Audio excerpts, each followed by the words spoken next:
என்ன ப்ரோ, இதுக்கு முன்னாடி ஏதாவது ஹோட்டல்ல வேலை செஞ்சீங்களா என்ன? ஏன் கேட்க மாட்டேன்? ஹோட்டல்ல வாங்கினா சாப்பிட மாட்டேன்னு சொல்லிட்டீங்க. உங்களுக்காக வந்து உட்காந்து வெட்டிட்டு இருக்கேன்ல, நீ பேசத்தான் செய்வ. சரி சரி, வெட்டுங்க வெட்டுங்க. டேய் என்னடா வெளில கடை லீவுன்னு போட்டு வச்சிருக்கிற? ஆமாடா, இன்னைக்கு லீவ் விட்டேன். முத்து மீனா வந்திருக்காங்க. டேய் இது என்ன கடையில ஹோட்டலாடா? என்ன பண்றது, அம்மா வேற வந்துட்டாங்க, அவங்களுக்கு சமைக்கணும்ல.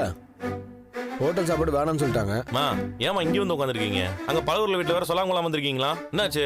அதே ரவி உனக்கு சொல்லிருப்பானே, காரணத்தை சொல்லலையா? அத்தை, நீங்க சொல்லாம கிளம்பி வந்துட்டீங்கன்னு சொன்னாரு. நாங்க என்ன இதெல்லாம் எதுவும் கேட்கல, உடனே உங்களை பார்க்க வந்துட்டோம். ஓ பரவாயில்லையே. சரி சரி, அதான் நான் இங்க இருக்கேன்னு தெரிஞ்சிருச்சுல்ல, அப்புறம் என்ன கிளம்புங்க. ஏண்டா கடை ஏண்டா இப்படி வீடா மாத்தி வச்சிருக்கிற? அப்புறம் எப்பறம் வியாபாரம் பண்ணுவ? நீங்க வாங்க, அவன் வியாபாரத்தை பார்க்கட்டும், நம்ம போலாம். வாங்கத்த போலாம், எங்க வீட்டுக்கு போலாம். மாமாவும் அங்கதானே இருக்காரு. என்னால அங்கெல்லாம் இருக்க முடியாது. அது என்ன பெரிய வசந்த மாளிகையா? கிளம்புங்க. நிம்மதியா இருக்கலாம். எனக்கு எங்க நிம்மதி கிடைக்கும்னு எனக்கு தெரியும், அத நீ சொல்லாத. எங்க இருந்தா நிம்மதி கிடைக்கும்னு தெரியும் நீங்க சொல்றீங்க, அப்புறம் பழவூர்ல வீட்டுக்கு போனீங்களா? வியாபாரம் பாக்குற இடத்துல எவ்வளவு நாள் தங்க முடியும் அத்தை? மனோஜ், ஏற்கனவே நீ கடனை வாங்கி வச்சுட்டு சுத்திட்டு இருக்கிற. இப்படியே கடைக்கு தினமும் லீவ் விட்டேன்னு வையேன், வியாபாரம் பிச்சுட்டு போயிடும். நம்ம வீட்டு பிரச்சனை முடிஞ்சு அதுக்கப்புறமா அம்மா நம்ம வீட்டுக்கு வந்து அதுக்கப்புறம் தான் நீ கடையை திறந்து வியாபாரமே பண்ண முடியும். அதுக்கு வருஷ கணக்கு ஆயிடுமே. அவங்க வர்றப்ப வரட்டும், வா போலாம். அப்பா அம்மா பழகுருள் வீட்டுல இருந்து கிளம்பி வந்து மனோஜ் கடையில இருக்காங்கப்பா. அவங்க கடையை வீடா மாத்தி அங்கேயே சமைச்சிட்டு இருக்காங்கப்பா. அது அவன் கடை, அவன் இஷ்டம். மாமா, அத்தை எப்படி கடையில இருக்க முடியும்? அவங்களுக்கு அங்க வசதியாவும் இருக்காது. வசதியா இருக்குன்னு தானே அந்த வீட்டுக்கு போனா. வசதி மட்டும் போதாதுன்னு புரிஞ்சிருப்பாள்ல. அம்மா அங்க இருக்க கூடாதுப்பா, உங்களுக்கு கூட்டு வந்துடலாம்ப்பா. அதான் நீ கூப்பிட்டு வரலன்னு சொல்லிட்டால. மாமா, நீங்க கூப்பிட்டீங்கன்னா அத்தை கண்டிப்பா வருவாங்க. என்ன மதிக்கிறவளா இருந்தா என் கையெழுத்த மனோஜை வச்சு போட வச்சிருப்பாளா? நீ வந்து பேசுப்பா, அம்மாவை போய் கூட்டு வந்துடலாம், வாப்பா. இல்லடா, அவ அங்கேயே இருக்கட்டும். அவளுக்கு எங்க இருந்தா கௌரவம் நினைக்கிறாளா அங்கேயே இருக்கட்டும். குருதி வீட்டுல என்ன மரியாதை கிடைச்சிருக்குன்னு எனக்கு நல்லா தெரியும். அப்படி இருந்தும் அவளுடைய வரட்டு கௌரவம் அவளை விட்டு போக மாட்டேங்குது பாரு. அவளுக்காக நான் நிறைய விட்டு கொடுத்துட்டு இருந்தா, என்னால அவளை போய் கூப்பிட முடியாது. அவளா வந்தா வரட்டும். என்னம்மா இப்படி உட்காந்துக்கிட்டு இருக்கீங்க? நைட் எல்லாம் தூக்கமே இல்லடா, உடம்பெல்லாம் கொதிக்குது. வாங்க டாக்டர் கிட்ட போலாம். இப்படியே எப்படிடா டாக்டர்கிட்ட போறது? இன்னும் குளிக்கல, காஃபி குடிக்கல. நம்ம வீட்டுல இருந்த வரைக்கும் அந்த மீனா காஃபி போட்டு என்னை எழுப்புவா. எனக்கு குளிக்கணும், கொஞ்சம் சுடுதண்ணி வச்சு கொடு. இங்க ஒரு 5 லிட்டர் பிரஷர் குக்கர் இருக்கு, அதுல வேணா சுடுதண்ணி போட்டு தரேன். ஏதோ பண்ணி தொலைங்க, என்ன பண்றது? என்னாச்சு உனக்கு?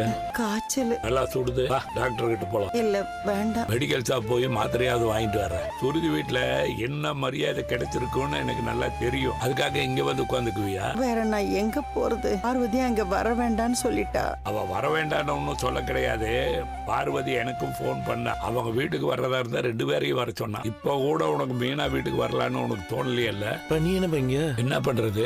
கடைசி வரைக்கும் இவ்வளவு வச்சு பாத்துக்குவேன்னு வாக்கு கொடுத்துட்டேன். இக்கேடு கட்டு போட்டுன்னு விட முடியாது இல்ல. நைட்டு பூரா இவ என்ன கஷ்டப்படுறாளுன்னு நினைச்சு எனக்கு தூக்கம் வரல. அதான் பாத்துட்டு போலான்னு வந்தேன். நானும் அம்மாட்ட இன்னொரு தடவை பேசி கூப்பிட்டு போலாம் தான்ப்பா வந்தேன். இங்க கடையிலேயே நீங்க என்ன எத்தனை நாள் இருக்க முடியும்? லீவ் முடிச்சோடனே கோட்டு திறந்துருவாங்கம்மா. அதுக்கப்புறம் நம்ம ஸ்டே வாங்கி நம்ம வீட்டுக்கே போயிடலாம். அது வரைக்கும் நீ மீனா வீட்டுல வந்து இருங்களேன். ஏங்க நீங்க எங்க? இங்க மாமா வேற வந்திருக்காரு. அப்பா அம்மா பாக்குறதுக்காக வந்திருக்காரு. நான் அம்மாட்ட பேசி வீட்டுக்கு கூட்டு போலான்னு வந்தேன். நீ எதுக்கு இங்க? அத்தைக்கு வெளியே காஃபி சாப்பிட்டா ஒத்துக்காதுல்ல, அதான் நானே போட்டு எடுத்துட்டு வந்தேன். இந்தாங்க அத்தை. உனக்காக தானே வீட்டுல இருந்து கொண்டு வந்திருக்கிறா, வாங்கி குடி. அத்தை, நீங்க தயவு செஞ்சு வீட்டுக்கு வாங்க, அங்க உங்களுக்கு எந்த பிரச்சனையும் இருக்காது. அதுவும் உங்க வீடுதான். வீடு சின்னதா இருக்குன்னு நினைக்கிறீங்களா? நீங்களும் மாமாவும் வீட்டுல இருங்க, நாங்க மொட்டை மாடியில இருந்துக்கிறோம். சுடுதண்ணி ரெடிமா? என்னடா குக்கர்ல சுடுதண்ணி வச்சிருக்கிற? அரிசி போட்டு சோறு வைக்க போறீங்களா? இது சோறு வைக்கலப்பா, அம்மா குளிக்கிறதுக்கு சுடுதண்ணி. ஆன்ட்டி, சோப்பு ஷாம்பு எல்லாமே எடுத்து வச்சிட்டேன். இந்தாங்க டவல். ஏ மனோஜ், உனக்காக புத்தி வேண்டாமா? அவகிட்ட பேசி வீட்டுக்கு அனுப்பாம இங்கேயே வச்சிருக்கிற? இல்லப்பா, நான் சொன்னேன், அம்மா தான் இங்கே என் கூடவே இருக்கிறேன்னு சொன்னாங்க.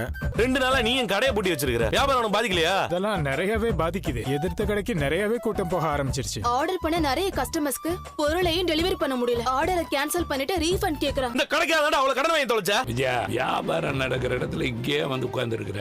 ஒழுங்கா கூட வா. அத்தை, நம்ம வீட்டுக்கு போலாம் வாங்க அத்தை. நாங்க உங்களை நல்லா பாத்துப்போம். என்ன பாத்துக்கிறதுக்கு என் பையன் இருக்கான், நான் எங்கேயும் வர மாட்டேன். ஆஹா, அம்மா இங்க இருந்தானா ஃபுல்லா அவங்களுக்கு மட்டுமே வேலை செய்யணுமே. அவங்க இங்க இருந்து போனதா ஒழுங்கா வேலை நடக்கும். ரோகிணி இங்க வருவா, அம்மா தான் இங்க இருக்கிறேன்னு சொல்றாங்க.